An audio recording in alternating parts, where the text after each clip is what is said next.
Welcome back everybody, my name's Nick930 and I'm back with more info from E3 2018. For this video, we're going to explain why Ubisoft didn't show off the much anticipated Splinter Cell, despite numerous leaks, teases, and signs that would finally make a return. Now first, I want to address why Splinter Cell seemed like such a lock for E3, and why people were disappointed when it wasn't revealed. Back in early May, there was a huge leak from a Canadian Walmart that revealed a ton of previously unannounced titles would be available to pre-order, including The Division 2, Just Cause 4, Gears 5, Assassin's Creed, Rage 2, Forza Horizons 4, and of course, Splinter Cell. Bethesda and id Software even poked fun at Walmart by tweeting out corrections to the game's box art that was leaked, all but confirming the existence of Rage 2. But Splinter Cell wasn't the only big omission from this Walmart leak. There was also no word on Borderlands 3, but we do know that the title is being worked on, as 2K has said that many times now. But the Walmart leak wasn't the only reason gamers were anticipating the return of Sam Fisher.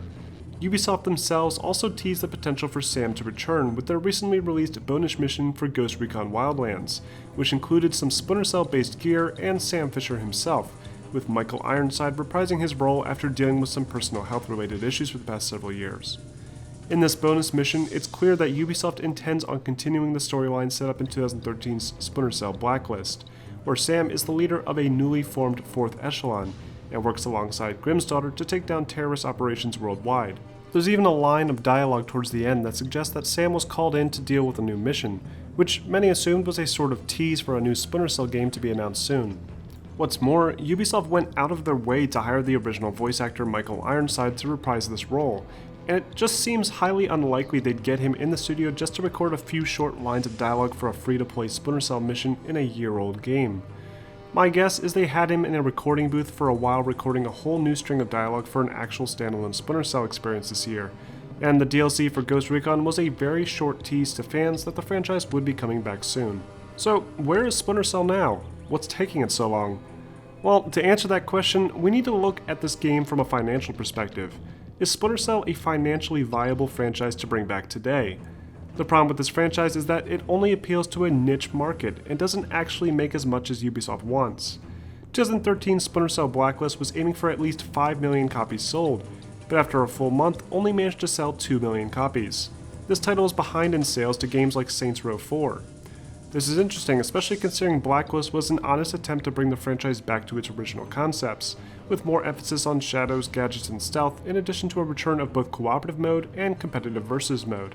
But even these much requested multiplayer options weren't enough to keep the fans engaged. Ubisoft initially planned on adding new levels to the multiplayer, but all but abandoned the project after the disappointing sales figures, meaning the new Spy vs Mercenaries mode only featured 6 levels to choose from, and the game modes were simplified from the original design in the early 2000s.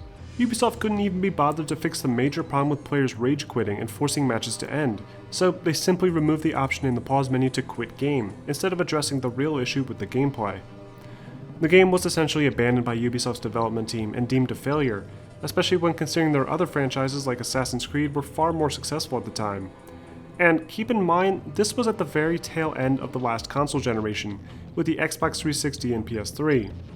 Splinter Cell has still yet to make an appearance on current-gen hardware, and this isn't the first time Ubisoft has abandoned a fan-favorite franchise due to the lack of potential financial gain.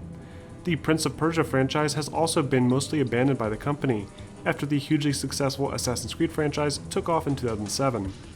The last entry to Prince of Persia was in 2010, and despite getting okay reviews, it also failed to meet sales expectations, and was marked by Ubisoft as no longer a financially viable option. Unlike the Prince of Persia franchise, Splinter Cell is a hugely iconic franchise to Ubisoft, one that has built up a reputation over the past few years. I think they purposely excluded the game to help this game's future sales figures.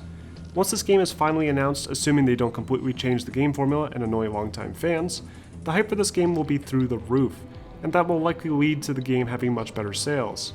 Releasing it now in the midst of all these major games like Red Dead Redemption 2, Fallout 76, Anthem, The Division, and Call of Duty would seriously hurt the game's potential viability, and so, from a financial standpoint, it's probably being held back a year. The gamer market has also changed drastically over the course of the past 10 years, and stealth gaming isn't as popular a genre as it once was.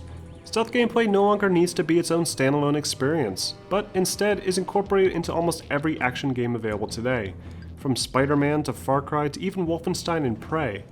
Unless they found a way to make Splinter Cell stand above the rest, it'll only resonate with a few gamers that love difficult stealth gameplay. But Splinter Cell's potential for financial failure might not be the only reason the game's not being worked on. You also have to take into account that pretty much every Ubisoft studio is currently busy with some project at the moment. Ubisoft Montreal, the original studio behind 2002's Splinter Cell, is currently busy working on their space adventure Starlink, which was shown at E3 both this year and last. Montreal was also busy working on Far Cry 5 for the better part of the last 2 or 3 years, so it's safe to assume they could potentially be working on Splinter Cell, now that the development cycle for Far Cry 5 has calmed down. Ubisoft Toronto, the studio that made Splinter Cell Blacklist, is also currently working alongside Montreal with Starlink. Another studio that could potentially be making a new Splinter Cell entry is Ubisoft Shanghai, but based on their track record with Splinter Cell games, it's unlikely a project with so much potential value would be given to them. My guess is that it's a side project of both Ubisoft Toronto and Montreal, and once they release Starlink this fall, their focus will shift entirely to getting the game in a playable state. They probably had Michael Ironside come into the sound booth to record Sam Fisher's dialogue to be used later on, but the actual core game, including any potential multiplayer features and the world design, will likely be a focus of the next 2 years. And that's why I think Splinter Cell wasn't shown at E3. I think it's being worked on internally, but I feel like it's not being given high priority because of other projects and Splinter Cell's odd place in the market today. But what do you guys think? Do you guys want a new Splinter Cell? Let me know in the comment section, and don't forget to like and subscribe for more videos of E3 all this week.